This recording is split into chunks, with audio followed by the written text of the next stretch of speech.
Delimitation নিয়ে একটি প্রশ্ন, সেটা হচ্ছে এখন বর্তমানে আমাদের গ্রাম পঞ্চায়েতের সংখ্যা হচ্ছে ৩,৩39। প্রথম প্রশ্ন হচ্ছে সেটা বেড়ে কত হতে পারে, এবং দ্বিতীয় প্রশ্ন হচ্ছে এখন অলরেডি আমাদের সেন্সাসের বিজ্ঞপ্তি হয়ে গিয়েছে। আমরা যতদূর জানি যে সেন্সাস চলাকালীন কোনো রকম থানা এলাকা বা আপনার এলাকা ভাগ করা যায় না। তাহলে এই কাজটা কি সেন্সাস প্রক্রিয়া শেষ হওয়ার পরে হবে নাকি কোনো বিশেষ অনুমতি নেওয়া হচ্ছে? আমরা সার্ভে করে নিই আগে, কতটা হতে পারে না হতে পারে ওখান তো ফটাফট তো হয় না।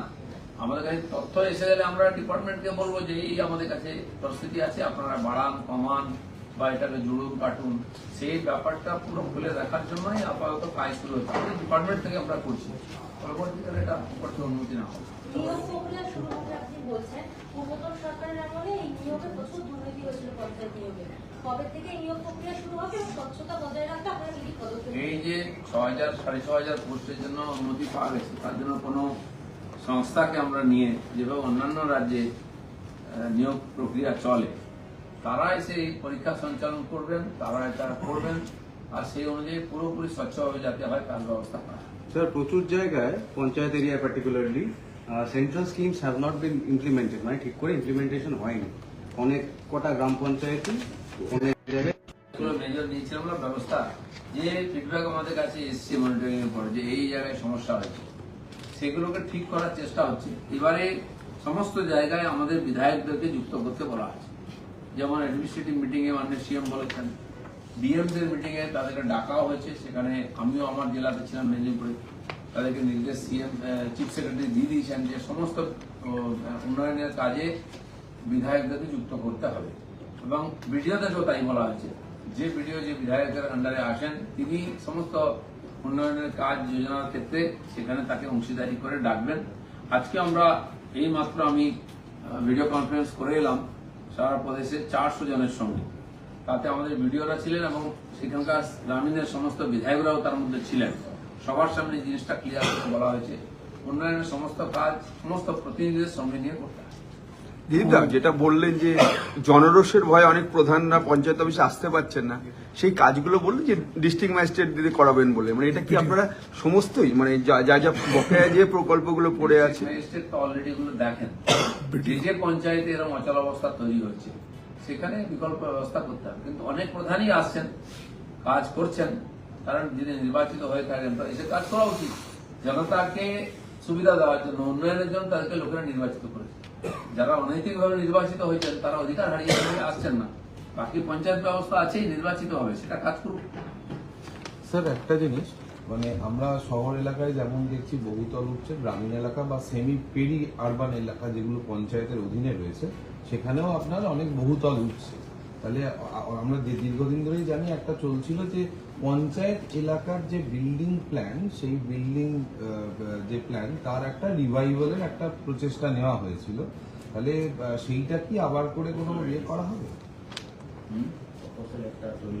প্রপোজাল আমাদের তরফ থেকেও আছে এবং ইদানিং গত কয়েকদিনের মধ্যে অনেকগুলি সংস্থা এসছেন যারা বড় বড় হাউসিং তৈরি করেন। তারা চাইছেন রুরালে কম দামে মিডল ক্লাসের জন্য ফ্ল্যাট তৈরি করতে, সে বহুতল হতে পারে, অন্যভাবে হতে পারে। তারা একটা এমও করতে চান আমাদের দপ্তরের সঙ্গে, তারা প্রপোজাল দিয়েছেন। আমরা এখন ওটা ডিসকাস করিনি।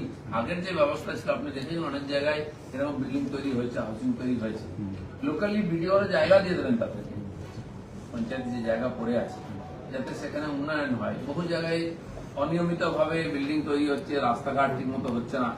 ব্যবস্থিত জায়গা হোক, খোলা জায়গায় সুন্দর স্বাস্থ্যকর পরিবেশের ব্যবস্থা হোক, সেরকম ব্যবস্থা তো সেই সমস্ত সংস্থাগুলোকে ডেকে আমরা এই যে 10% পঞ্চায়েতে বিশেষ অডিটের একটা ব্যবস্থা করা হয়েছে আপনি বললেন, এই 10% বাছাইয়ের ক্ষেত্রে কোনো বিশেষ দিক দেখা হয়েছে? কারণ বিভিন্ন জায়গায় তো দুর্নীতির অভিযোগ ছিল। তো ওটা কিছু কিছু বিষয় আমরা আমাদের কাছে কমপ্লেনও আসছে, বলে দেবো। বাকি ডিপার্টমেন্ট থেকে কিছু জায়গা বেছে না হবে যেখানে এই ধরনের ঘটনা আছে, সমস্যা আছে মনে হচ্ছে, তাহলে একটা বাস্তব পরিস্থিতি বুঝে যাবে কি অবস্থায় আছে। আরেকটা প্রশ্ন আছে স্যার, পঞ্চায়েত লেভেলে দেখা যাচ্ছে একটা ম্যাসিভ লেভেলে এই যে ত্রাণ সামগ্রী মানে রিলিফ মেটেরিয়াল, সেটা টিএমসির প্রচুর নেতা মন্ত্রীরা তারা হোল্ড করে রেখেছিলেন এবং সেটা প্রপারলি ডিস্ট্রিবিউশনও হয়নি during the time of national calamities. তো স্যার এটা নিয়ে কি আপনারা কোনো মনিটরিং সেল বা কিছু এটা মানে তো এই অপরাধ, বৃষ্টি আসছে সেটা অপরাধ। জিজ্ঞেস করছি। সাধারণ মানুষই বাড়ি দরজা ভেঙে বার করছে, আমাদের যেতে হয়নি বা পুলিশকে যেতে হয়নি। মানুষ জানতো যে তাদের জন্য সামগ্রী এসছে, আইলার সময় থেকে এই ধরনের ঘটনা জানা গেছে। তো সেই জন্য সেটা ব্যবহার হচ্ছে। আমরা যেখানে কমপ্লেন পাচ্ছি, কমপ্লেন হলে পুলিশও রিকভারি করবে, বাকি তো পুলিশকেই সুযোগ দিচ্ছে না, মানুষই তার কাজ করে নিচ্ছে, কারণ তাদের অধিকার লুণ্ঠিত হচ্ছে। প্রাক বর্ষা আমরা জানি যে জুন মাস পড়ে গেলে বা বর্ষার আসছে, পঞ্চায়েত স্তরে বেশ কিছু পঞ্চায়েত আছে যেগুলো জলের তলায় চলে যায়। আগাম কোনো প্রস্তুতি রাখছে? এই ব্যাপারে রাজ্য স্তরে যে অ্যাডমিনিস্ট্রেটিভ মিটিং আমরা 6টা ভাগে করছি, 4টে হয়ে গেছে আর 2টো বাকি আছে। একটা মালদায় হবে, একটা মেদিনীপুরে হবে।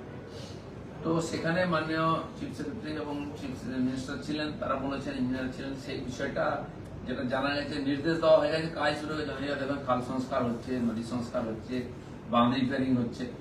এটা তো ইরিগেশন ডিপার্টমেন্টও সেদিন জলশক্তি ভবনে একটা বৈঠক করেছিল, সেখানে আমরা ছিলাম এবং ভিডিও কনফারেন্সিং এর সমস্ত জেলার সঙ্গে কথা হচ্ছে, এমএলএদের কথা শোনা হচ্ছে, তাদেরকে লিখিতভাবে ডিএমকে দিতে বলা হয়েছে। আমাদের ডিপার্টমেন্টের আন্ডারে যেটুকু পড়ে পঞ্চায়েত, তাকে আগেই নির্দেশ দেওয়া হয়েছে, পঞ্চায়েতের যে ফান্ড আছে সেই দিয়ে তার এটা সুব্যবস্থা করার চেষ্টা করছে। ড্রেন পরিষ্কার থেকে ড্রেন কাটা বা বাঁধ রিপেয়ারিং করার কাজ তারাও শুরু করেছে। স্যার লাস্ট কোয়েশ্চেন একটা করে নেবো, সেটা হচ্ছে যে পুরো এলাকায় 1 সেপ্টেম্বর থেকে অগ্নিমিত্রা পাল পুরমন্ত্রী জানিয়েছেন যে আবর্জনা যদি যত্রতত্র ফেলা হয় তাহলে মোটা টাকার ফাইন করা হয়। পঞ্চায়েতেও এমন অনেক এলাকা আছে যেটা প্রায় শহুরে হয়ে গিয়েছে, বা গ্রামীণ এলাকাতেও কি এরম ধরনের কোনো চিন্তাভাবনা আছে যে করা পদক্ষেপ? রাস্তাঘাটে যেখানে সেখানে ময়লা ফেলা তৈরির কারণেই এতদিন ওগুলো মনিটরিং হতো না। সেখানেও কিছু কিছু আমাদের নিজস্ব ব্যবস্থা আছে, পঞ্চায়েতের কাছে ব্যবস্থা, তারা ট্যাক্সও নেন, সেই জন্য পরিষেবা দেওয়ার দায়িত্ব। সঙ্গে সঙ্গে মানুষকে জাগ্রত সজাগও করতে হবে, দরকার হলে শাস্তিও দিতে হবে, কারণ সহজে লোকেরা শুনতে চায় না। অনেক জায়গায় এই যে সলিড ওয়েস্ট ম্যানেজমেন্টের যে কাজ, এই ধরনের প্রকল্প হয়েছে, চালু হয়নি। আমরা সেই সব জিনিস ওখানে প্রয়োগ করে সার তৈরি থেকে আরম্ভ করে অন্যান্য প্রকল্প কাজ হবে, সেটা হয়তো এই মাস থেকে পরের মাস থেকে শুরু হয়ে যাবে, সবকটাই চলবে। তো সেই জন্য নিশ্চয়ই কড়াকড়ি হবে। দেখতে পাচ্ছেন আপনি মেসুয়া বাজারের মতো জায়গায় গাড়ি চলছে, ব্যবসায়ীরা আমাকে নিজে বলেছেন যে ওটা দিয়ে গাড়ি নিয়ে যাবো কোনোদিন ভাবিনি। পরিষ্কার হয়েছে, কলকাতা পরিষ্কার হয়েছে, বাকি জায়গায় হবে, অনেক জায়গায় বাজার আছে অব্যবস্থিত ভাবিনি। আমি আমার ডিপার্টমেন্ট আরেকটা আছে এগ্রো মার্কেটিং, সেখানেও বসেছিলাম, আমাদেরও বাজার আছে, সেটাকে পরিষ্কার পরিচ্ছন্ন করা, ব্যবস্থিত করা, সেই বাজারের মধ্যে নিয়ে আসা, এগুলো চিন্তা ভাবনা শুরু হয়ে গেছে সব ডিপার্টমেন্ট থেকে, যাতে সবকিছু ঠিকঠাক মতো চলে। আপনি হয়তো কিছুদিনের মধ্যে তার কিছু রেজাল্ট দেখতে পাবেন। দাদা, নিউ টাউন সংলগ্ন যে 5টা পঞ্চায়েত রয়েছে, সেই 5টা পঞ্চায়েত অনেকদিন ধরে অভিযোগ করছে যে তারা নিউ টাউনের যে মেন স্মার্ট সিটি প্রজেক্টের মধ্যে তারা অন্তর্ভুক্ত হতে চায়, তারা পঞ্চায়েত থেকে বেরিয়ে কর্পোরেশনে আসতে চায়। এই বিষয়ে নিয়ে কোনো আলোচনা আছে? এরকম তো নতুন শহর হচ্ছে সব জায়গায়, যেখানে বিস্তার হয়ে যাচ্ছে, গ্রামীণ এলাকাটা শহর হয়ে যাচ্ছে, রাস্তা হয়নি, জলের ব্যবস্থা হয়নি, কিন্তু লোকেরা বাড়ি করছেন, সরকার কিছু সুবিধা দিয়েছে। এরকম বেশ কয়েকটি মিউনিসিপ্যালিটি তৈরি হয় নতুন। নিউটাউনটা একজাক্টলি আমি জানি না, আমি নিজেই থাকি ওখানে, ফলে ওখানে এই ধরনের সমস্যাও আছে। ওখানকার হিডকো অনেক সুবিধা দিয়েছে, এনকেডিএ দিয়েছে, দিচ্ছে, করছে। আমি জানি না ভবিষ্যতে ওটা নিয়ে সরকার কি ভাবছে, এখন আলোচনা হয়নি। এরকম একাধিক ছোট ছোট শহর, যেমন জয়গাঁ আপনারা জানেন, অনেক বছর তো ঝুলিয়ে রাখা হয়েছে, শহর করা বলে মিউনিসিপ্যালিটি করা হয়নি। আরো একাধিক জায়গা থেকে আমাদের কাছে প্রপোজাল এসছে, বাগনান আছে, আপনি জানেন উলবেড়িয়ার পরে লাগালাগি শহর হয়ে গেছে। এগুলোকে শহরের মিউনিসিপ্যালিটি হিসাবে ঘোষণা করা হবে, তার বিলও এসছে, পাশও হবে, বেশ কয়েকটা পাস হয়ে যাবে। আর শহরীকরণের ফলে যে সুবিধা হবে সেটাও ওনারা পাবেন। এইবারের সেশনে অনেকগুলো পাস